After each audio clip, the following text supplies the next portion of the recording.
Welcome, ladies and gentlemen, boys and girls. And today we are going to talk about the worst purchases that you can make in your 20s. As you can see here, I have a tier list, so I will be grading the things from the supreme financial damage, the things that can actually destroy your financial future, to financially fine, just slow return on investment, which is completely fine but still not ideal. And even though we're all human beings and cannot actually make ideal financially purchases, and we all should make mistakes from time to time, it's absolutely normal, but still we should try our best. So here I have 15 things that I'm gonna rank, and all of them suck in one way or another. All of them are bad for you financially, and absolutely most of those are actually being made by young adults, by people in their 20s, by people like myself. And I am actually myself have been involved in one or two things which are listed here.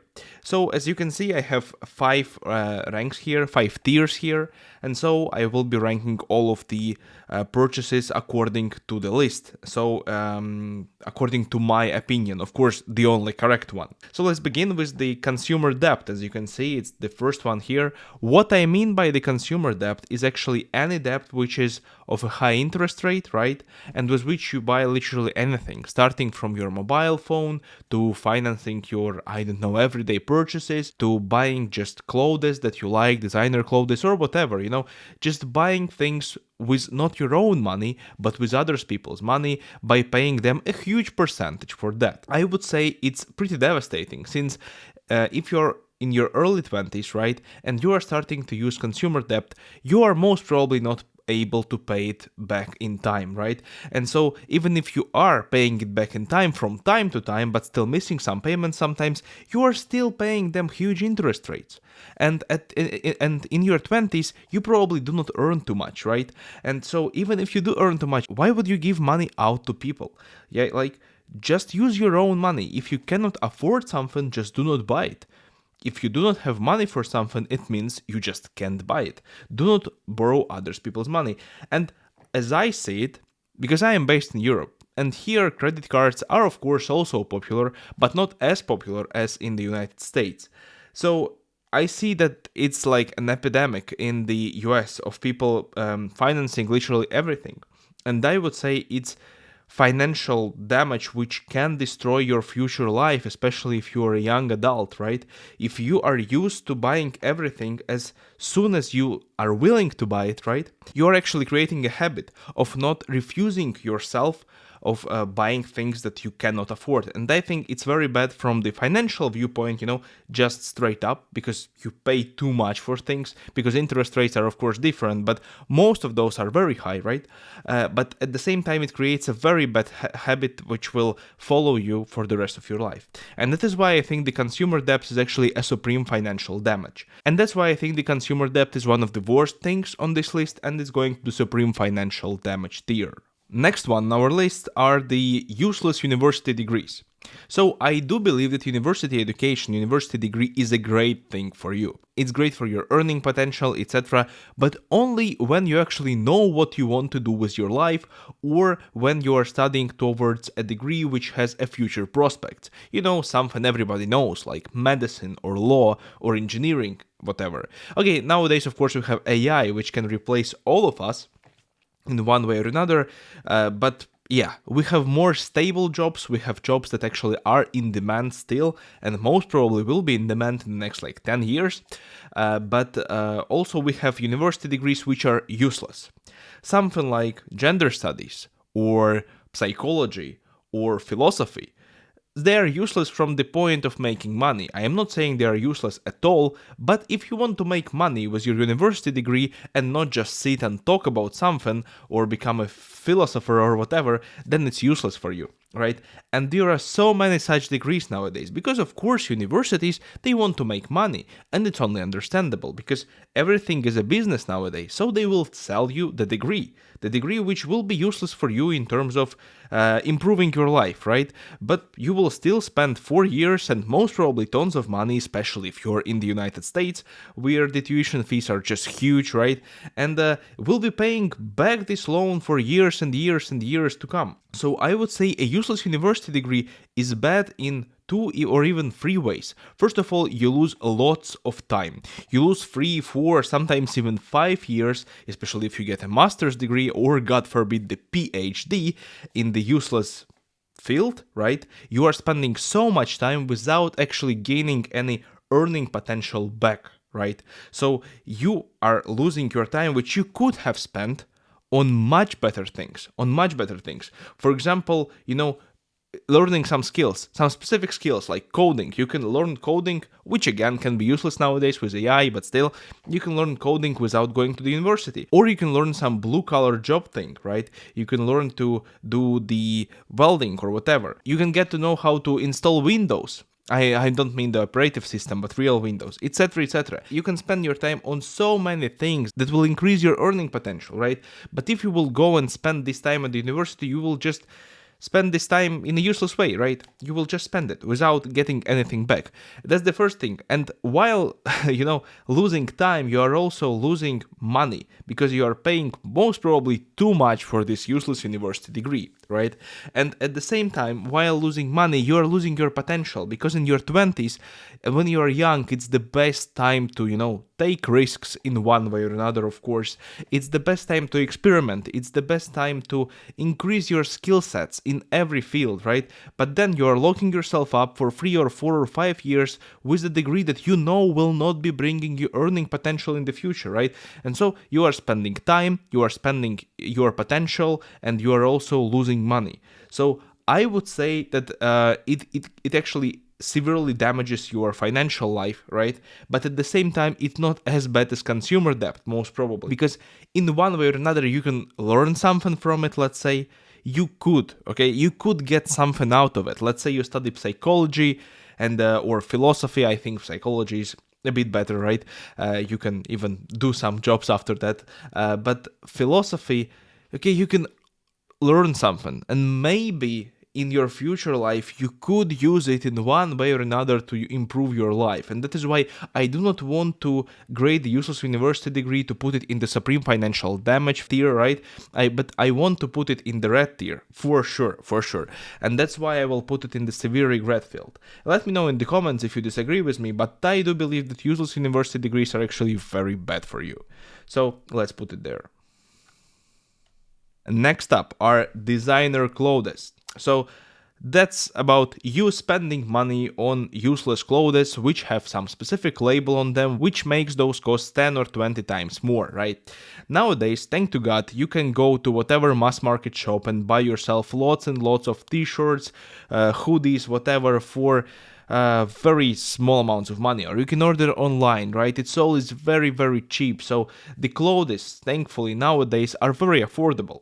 But of course, you can go and buy designer clothes and spend way more money on those than you might expect, right? You can spend way more money on those and than you need, because you do not need any labels on your clothes. It's not gonna make you a better human being, right? But when you're young, when you're a young adult, you want to, impress other people or fit into the said community or whatever. And that's why lots of youngsters are going there and spending money that they have, or either on the loan, buying designer clothes. Actually, I myself, when I had my first ever job, which was selling coffee, right? I was working as a barista for a very, very short period of time. It was the very first and the very short job of mine, right? So what I did after receiving my first salary, I went and I bought brand new shoes, which were like, I don't even remember what it was. It was something. It was brand new. It was designer, not like Balenciaga designer level, but way lower. But still, I spent almost all of my salary on those. And it was such a stupid, purchase. Back then, I of course was happy because I was like very young. I was like 18 years old and I was like, walking in the shoes and feeling great. But then when you grow up a bit, you realize that damn, you could have spent this money on way better things, You could have spent this money on things that would make you money or that would serve you more, because I don't even know where those shoes are. Most probably those are lying somewhere in my apartment, or I even threw those out. But overall, those don't exist in my life anymore, all right? But overall, yeah, that was a mistake, and I would say that if I would have continued this, it would have been an even worse mistake. So overall, buying designer clothes, you realize that it's a very stupid thing when you start to grow up. It's a stupid thing while you cannot afford it, because I do believe that all of these designer things, right, all these brands, all these labels which are selling these clothes, if you earn enough money, you can buy them. Of course, you can go and buy them if you want to, but only when buying $100 t-shirt is feeling the same for you as buying like a $5 or $10 t-shirt. You understand me, right? If you have a net worth of millions of dollars, right, and you still want to go and buy clothes, the designer, the brand clothes, whatever, I think it's totally fine. But it's definitely not fine for an average 20-year-old or 25-year-old to go out there and spend his hard-earned money on designer clothes. Especially if you spend not your own money, but you take debt to do so. I would say it's a very stupid thing to do. It's survivable still, it's survivable. You probably are not going to go bankrupt because of designer clothes, but still it's a very stupid way to spend your money, right? Because you can spend it on way better things. You can just go take this money and buy like 10 more times more clothes. You can buy yourself lots of simple clothes and wear them, and it will be very financially smart. So that's why I'm willing to put designer clothes in B tier, right? Because I think it's survivable. It's not like taking out huge tons of debt or actually spending lots of time somewhere doing something useless, but it's still bad.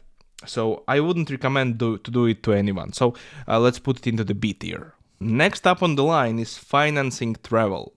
I do believe that traveling is a great thing to do in your 20s, and I myself love to travel a lot, when I can of course, and most often I cannot afford to do so. So that's when financing a travel becomes a good idea, right? That's when taking a debt to travel somewhere starts to seem good. And I think it's actually a great trap for you, because when you finance something physical, let's say, even if you finance something as stupid as like brand new car or whatever, which will depreciate in value, you still can sell it later for some amount of money, right? But travel is an experience. You cannot sell it. You cannot get your money back, but you will still be paying an interest on this travel thing that you took out months ago or years ago, right? I do believe that you can travel locally much cheaper than traveling internationally. It of course depends on where you live. But most probably if you are watching this video, you are somewhere in the European Union or in the United States of America. And, in both of these regions, you can go very closely from your hometown, right? A few hundred kilometers and find something interesting. In EU, you can go to the nearest bordering country, right? And look at their castles and what's not, at their nature, which will be different from your own home country. In the US, you can go to another states. I know states are different, of course, but you can see the mountains, you can see the rivers, you can see beautiful cities. And you do not require to take out financing to do so. So if you cannot afford yourself to go overseas, right? To go overseas to Europe, for example, if you are in the US, if you cannot afford to do so yet, just don't do it. Just go out and have fun in your own place. Same goes for the Europeans who are taking expensive trips to, I am not sure where, let's say Asia, Japan. Japan is very popular, right? I haven't met any person in his 30s who wasn't in Japan. So I would say that it's a very bad idea to finance your travel, just because experience, of course, will be still with you, right? It still will be in your head, you will be having all of these pictures, etc. But it's not improving your earning potential in any way, which I think is a very important thing to increase and do in your 20s, that's for sure, right? But it's actually decreasing your amount of money. You will have to pay interest on that, and you cannot sell it, and overall it sounds very stupid to me. Just overall financing travel seems very stupid as an idea to me. I don't think it's a real, huge financial damage that you will not be able to recover from, but it's a very bad thing to do in my opinion from the financial standpoint, just because you will still be paying loan for something that doesn't exist anymore, right? And that's why I'm willing to put it in the severe regret tier, and I will do so, because I think you will be regretting this travel and paying out the loan for it more than you would enjoy this travel. So let's put it into severe regret. Now going to gambling. Gambling is a supreme financial damage for you at the given moment and in the future. You can never win by gambling money. And it's of course a supreme financial damage, I will put it there, but let me first speak about it for a bit, right? As far as I understand, nowadays gambling is unfortunately way more accessible than 10, 20 or 30 years ago, because now we all have internet, and on the internet you can go and play online casino and lose your money while sitting on a toilet or in your bed, right? 10 years ago or 20 years ago you had to go to the casino and spend money there, and both of those are equally bad, but at the same time it has become way more easy for people to access that, and I think it's devastating because lots of young adults are spending their money by gambling. So what they are doing is literally losing their money while thinking that they might earn something back, but it's just impossible. It's just impossible to do so. And gambling can take several forms. What I'm talking right now about is like the real gambling, right? Like going to the casino or to online casino or whatever. But gambling can be different. It can be gambling with stocks. It can be gambling with like stock options or cryptocurrency options or futures or whatever. You can spend your money on very risky investments, right? With thinking that you will make like 100x on this random crypto coin which you found about yesterday on Twitter or X, as we call it nowadays, right? I would say it's also gambling, but all of that is a supreme financial damage because it also can be transferred into an addiction, right? As far as I know, as far as I was reading about it, the gambling is also very addicting for you, right? And so you can not only lose all of your money right now, but you can turn into an addict, and when you will be receiving a salary, you will be going gambling it out. And while I think for grown-up people, they should be allowed to do whatever they want with their hard-earned money, right? Overall, I think gambling is very bad for your finances, especially, right? So it's one thing playing once in your lifetime at Las Vegas just for fun. It's another thing going to the gambling machines every time you earn your salary or whatever, or you get some free money. And I would say it's devastating. It's supreme financial damage for your future, especially if you're a young adult. That's definitely a thing that I avoid, and I think everyone should avoid. So that's why we put the gambling into the S tier of the worst financial purchases that you can make in your 20s. Next up on the list is a very controversial thing, which is expensive wedding.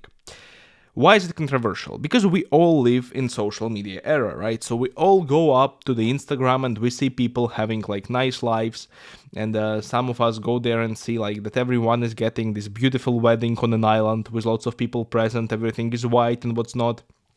Everything is beautiful, everything is shining, etc, etc, etc. But it's very expensive. Weddings are very expensive. And I would say that, of course, if you do not have money for a wedding, for an expensive wedding, just do not have an expensive wedding. Just go out there, just sign this agreement between yourselves with a priest or whatever, how you want to do it, right? Just have a small, not expensive dinner with your family, your very close friend. It's not gonna cost you too much, right? Just you can buy the dress or whatever, the suit from very different places, right? You can go and spend 10k on a dress nowadays. I think you can spend even more. I am just not in this industry. I have no idea.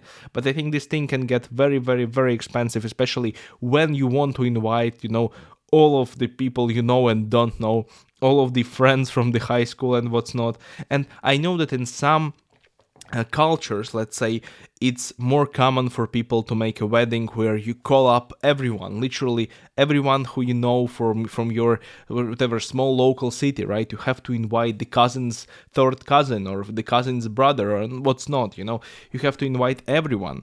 And of course it depends on you, But for me, the expensive wedding sounds like, a very bad decision, because most probably and hopefully you are getting married, at least for the first time, you are getting married while you're still young, right? And if you want to make an expensive wedding, if it's not getting financed by your parent, let's say, but you have to finance it by the loan, I think it's a very it's a very bad decision, because the wedding, the same as travel, will pass by. Of course, it's a way more important thing than traveling, right?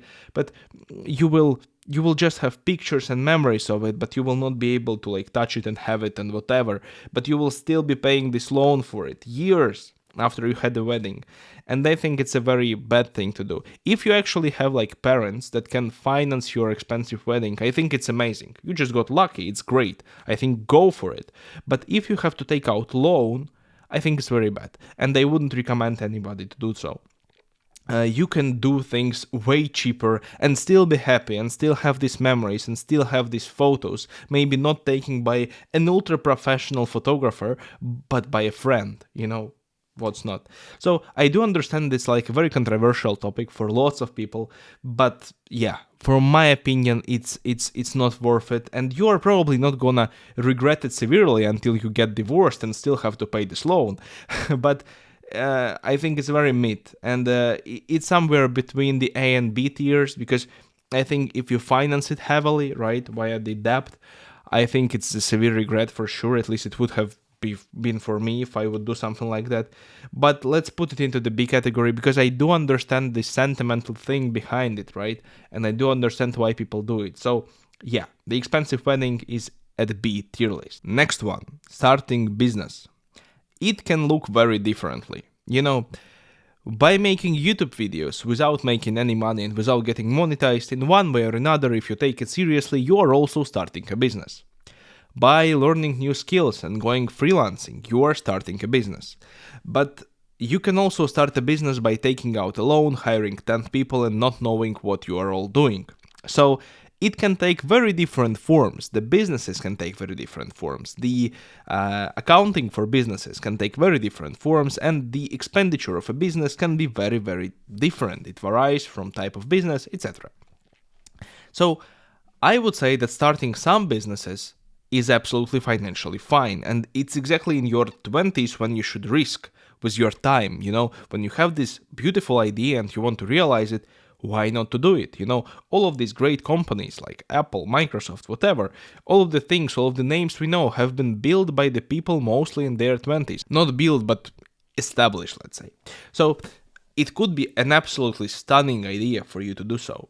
But at the same time, if you do not know what you are doing, and you most probably do not know what you are doing, you are in your 20s, it's probably your first ever business, it's a very bad idea to take out loan, to take out the financing for it, because most of the businesses, most of the startups, most of the first businesses are actually going down very fast. Like the success rate is very, very low, and simply just blindly believing that you will be this special person, it's a very stupid thing to do. You most probably are not gonna be one.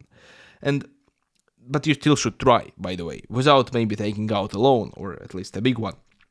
So I would say that it can be also a great, absolutely great experience for yourself, right? It can be a great experience for your future. You can use it, and maybe even if your first business will not survive, maybe your third or fourth business will survive, right? So I cannot say that it's like supreme mistake, but I do understand that it can be very bad for you if you fail desperately and will still have to pay out the loans, etc. Or if you will fail from administrative side of things, because there are many ways of how to fail a business.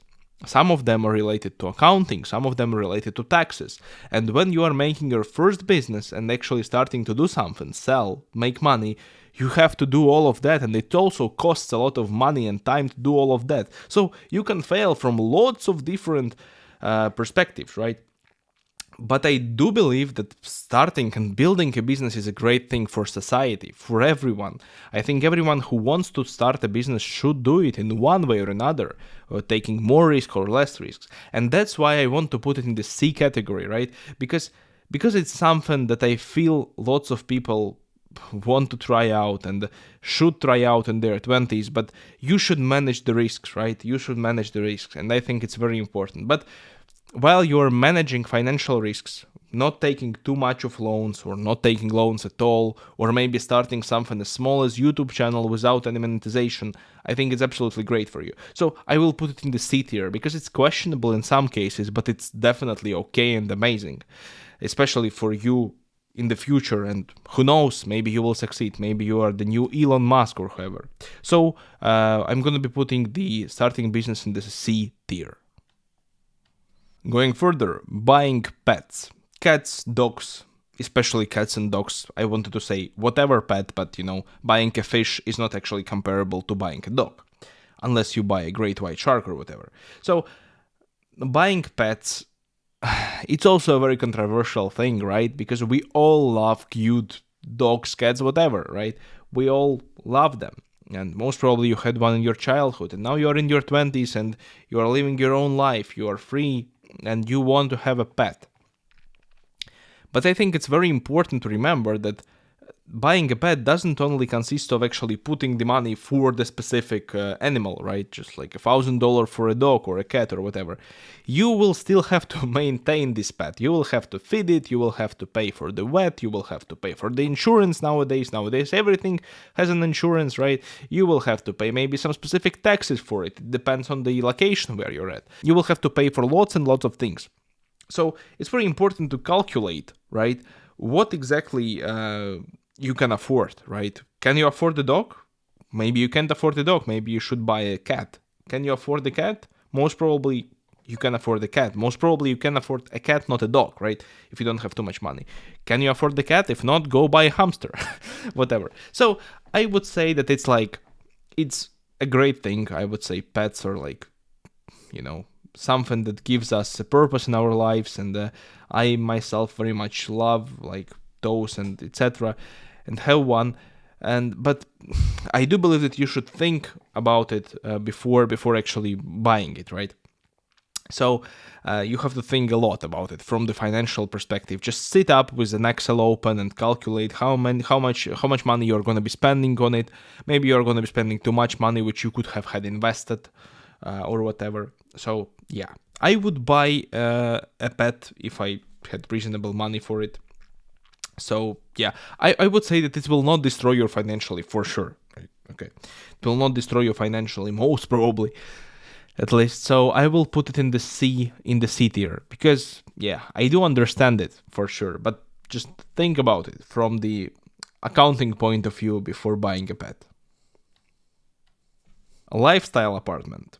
What I meant by that is that in our 20s, we start to enter different circles in our life, right? So what I mean by that is that you start a new job. You make more money than on your previous job. Let's say even 50% more. While you're young, it's very possible that switching a job can increase your earning by a lot, especially if you just earned your degree, let's say. And that's when you start to see all of the people around you driving better cars, living in better apartments, living in better areas, etc.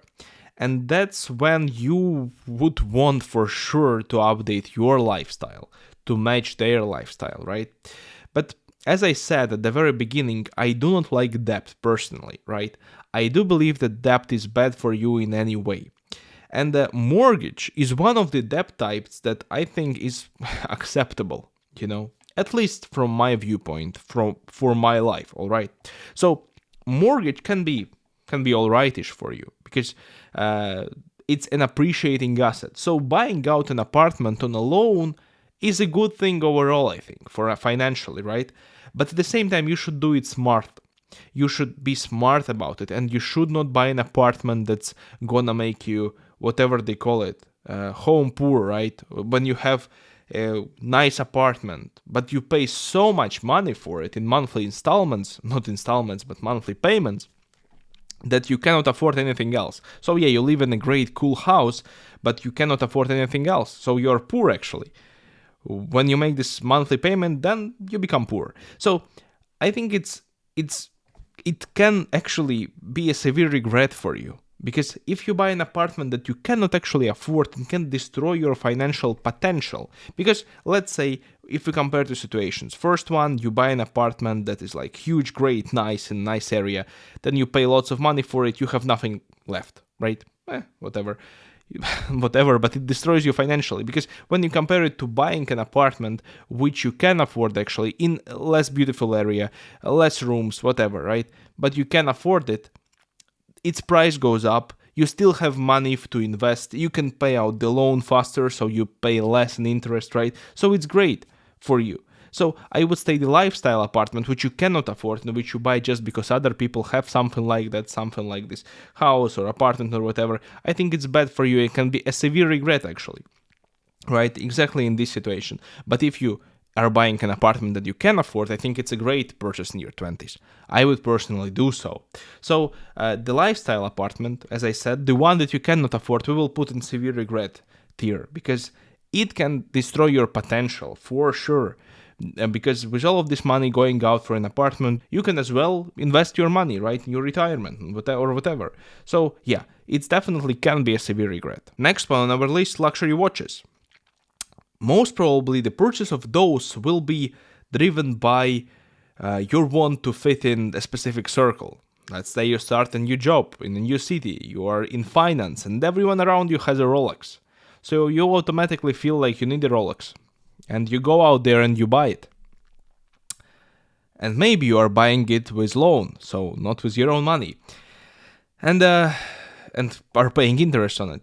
And from one perspective, I do understand how it works, right? Of course, you have all of these people around you that are wearing these cool watches. I have never been in such a situation, but I imagine it could be hard. But I would say buying it is even worse than buying an apartment, because of course some watches, some very specific ones, can appreciate in value, right? But most of those will depreciate. Absolutely most of those. So I think while you are not actually taking out a debt to finance these luxury watches, it's fine because you can sell those in one way or another, right? And most probably those do not cost like 100K, those are like $5 or $10K, which I would personally just invest in an index fund. But if you really want to, I think it's survivable, but it's not a great thing to do. I would say it's a bad thing to do, but it's survivable unless you do it with your own money. Who knows, maybe it will open new doors for you and new opportunities. Most probably not, because it's not the watch which makes you a great man. It's your personal qualities and what's not.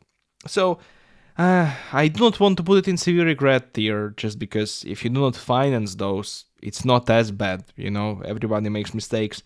But if you finance those, it's actually a severe regret because it will go down in value, unlike a lifestyle apartment even. But let's imagine you do not finance it because a watch costs not too much, okay? Most probably you can afford it.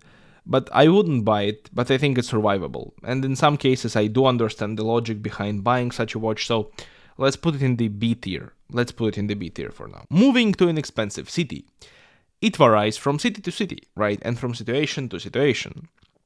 But not all of us are born in the financial centers of the world. Some of us are born in small apartments somewhere in the suburbs of a small city where nothing is happening. Somebody is born in New York, right?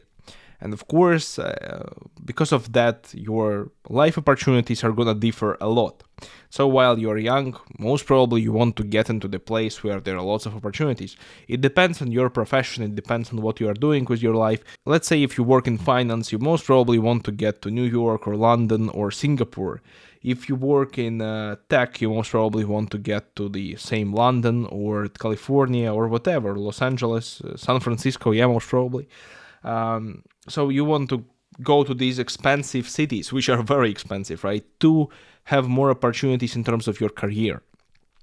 And it's fully understandable. And that's the thing that I would consider myself also to do. But at the same time, it's important to understand what are you actually gonna do there. And if you are gonna move there without actually securing a job for yourself, you most probably are gonna go out of money very, very fast. Because in these cities, even the rent is like highly expensive, even impossibly expensive in some places, like thousands and thousands of dollars or euros, right? So yeah, but I would say there are more upsides to this thing, right? If you're young, if you're free, if you're a professional in a specific field, and if you find a job somewhere, even though there are most of things that it depends on, as I said right now, you could have all of that in your 20s easily, right?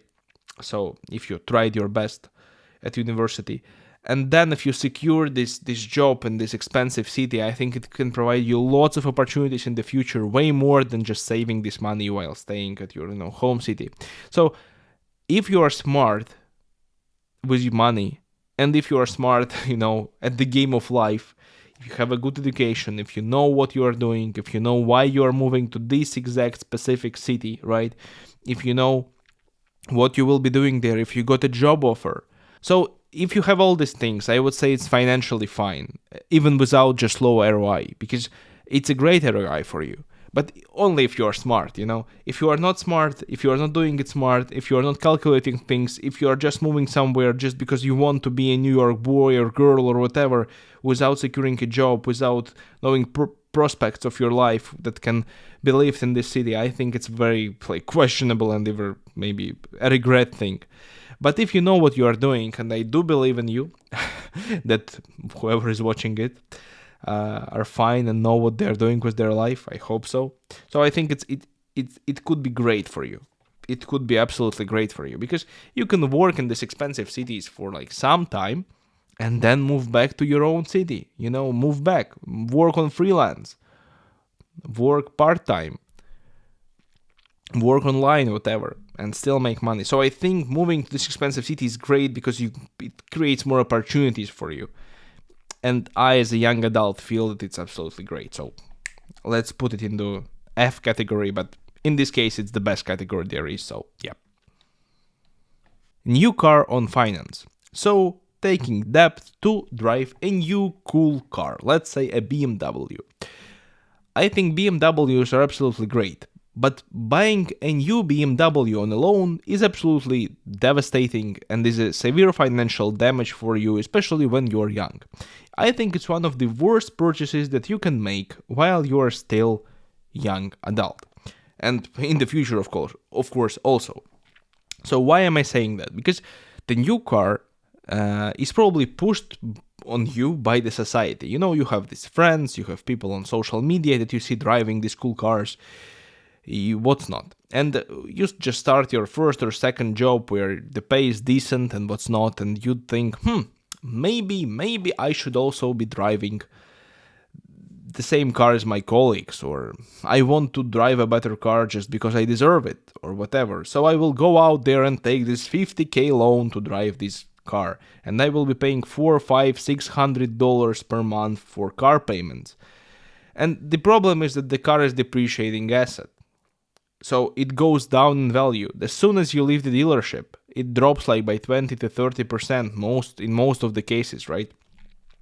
And it's just devastating for you because you just took out a loan for it. So you will still be paying percentages and interest on the full price of the car, but it already dropped down in value, and every year it will be going down in value. About 1% per month, or actually even more if it's a new car. Imagine that, losing 1% of the value on the thing that you are paying 4, 5, 6 or even 10% of interest on. Per month, not per year, 1% per month, most probably. And I think it's devastating because if you will want to sell it, you will probably sell it on a loss, right? And I believe that while you are still young, you have so much potential with the money that you can invest in index funds and whatever, and maybe some riskier investments. You can make your life better. You can, buy yourself some new career certificates, improve your income, etc. And at some point, you will be able to afford this beautiful car without making car payment. And I hope I will be able to afford it too, right? And buy this new BMW, a great, amazing car, without taking out a loan on it and without paying interest every other month to the whoever is financing it, right? So I am now hesitating between the supreme financial damage and severe regret, because when you are young, it can be actually supreme financial damage for you. Because let's say you're in your 40s, then $600 do not have as much potential being invested as in your early or mid-20s, right? Or even late 20s. So I would put it in supreme financial damage just because you are losing so much potential of this money, right? And then you will have to not only buy this car, but also buy a petrol for this car. You will also have to maintenance it. And what's not, and lots of other things. That's why I'm putting the new car on finance into the supreme financial damage tier. Let me know in the comments if you agree with me or not. If not, please let me know why. I will be very happy to discuss this. So let's put it in S tier. only free to go. And the next one are the online courses. Course in parentheses, because there are different courses. If we are talking about like the real courses that can improve your career potential, right? Those are absolutely great. And those most probably do not cost too much. But the online courses that I mean here are the online courses that are being sold by some very specific online gurus that are promising you to make you rich by providing you with some very specific knowledge.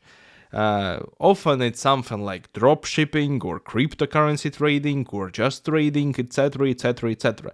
And even though all of these things, such as trading or dropshipping, can be legitimate if you know how to do it, actually invest your own time and your own money and fail drastically and then learn things. Like it's like with any business, it can be a successful business. Most people would not succeed, but it can be successful.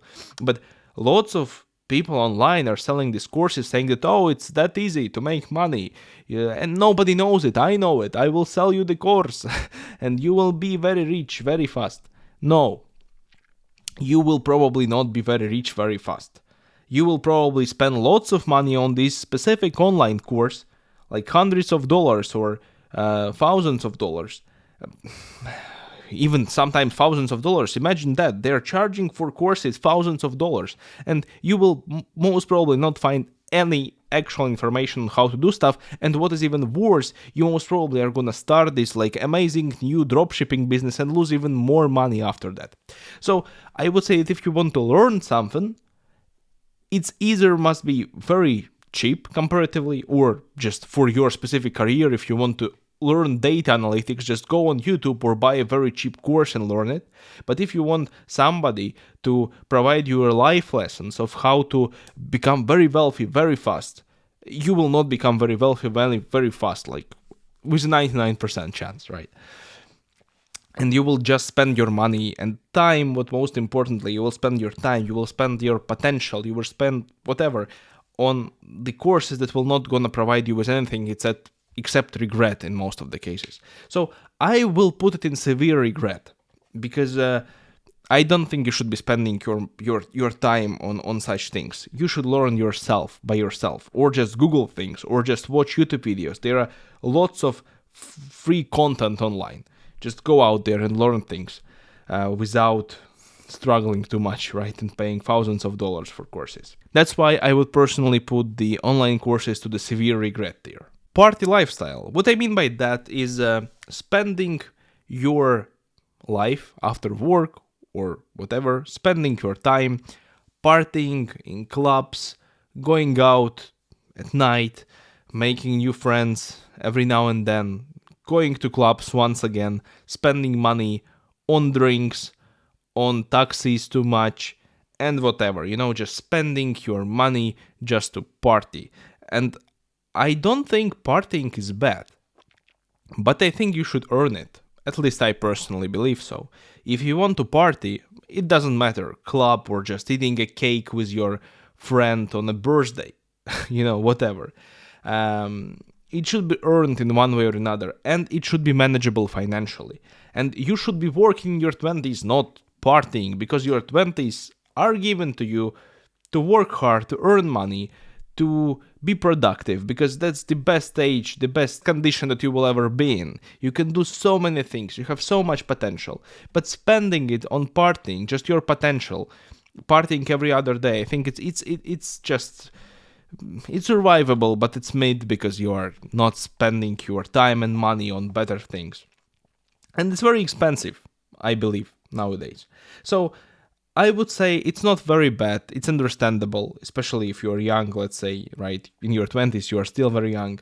But I wouldn't say it's good for you. I wouldn't think it's improving your future. I would say that you can even lose lots of things by, getting to know wrong people and spending your time on wrong people, while you can actually learn things and spend your potential and your time on much better things. Because I don't think the money is the only thing which counts. It's also the potential, right?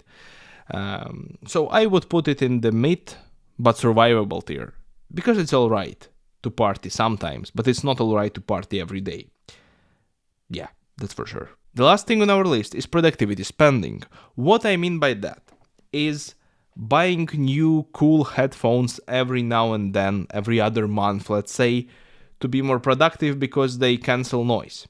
Or buying a new mouse every other month, or an online course on productivity, and then buying a new special, like whatever e-notebook to plan things out, and buying more and more and more stuff which should make you productive. Buying a new computer, then buying a new notebook, then buying an iPad or some other tablet, just to be more productive. And so in most of the cases, you end up having all of this technology around you without actually being productive. So you have lots of productivity tools, but you are still not productive because it makes you feel that you are being productive. Selecting these things, such as new mouse for better productivity, makes you feel productive while it's not. While in reality, you are just spending your money and time on things that can be very good for you. But if you overdo it or do it too much, I think it's just spending too much of your time, money, and potential, as I said previously, right, on useless stuff, especially if you go into debt to buy those things. So I think, to start a YouTube channel, you do not need to buy a professional camera. You just can use your USB camera, webcam, right? Or to become a great painter, you do not need to go out there and buy the best pencils there are. You can just draw with your own pen, and as you improve, of course, you should improve your equipment, etc. But when you begin, just do things without overspending money. So I would say productivity spending is not as bad, especially if you are not doing it on a loan, and even if you, and only probably if you are not doing it on a loan. But it's just not useful for you. So I would put it in the survivable category, in our mid one, because it's alright, but nah, I wouldn't do it personally.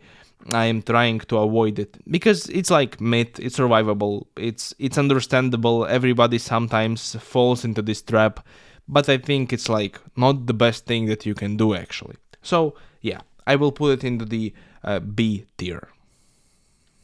That's it. I have ranked all of the things. I hope you enjoyed it. Thank you so much for watching this video, especially if you're still watching right now at the end of this video, which was a long one. So if you did enjoy it, please make sure to join my Discord server, and there I will be more than happy to discuss with you this video or other videos of mine, right, to talk about the finance, on lifestyle, etc., about everything that my channel is about, right, the Gen Z lifestyle, how we can improve our life by making better financial decisions and whatever. So thank you very much for watching. I really appreciate it. And if you enjoyed this video, also press the like button under this video and subscribe to my channel. It means a lot for me. And I will see you in my next video. So bye for now.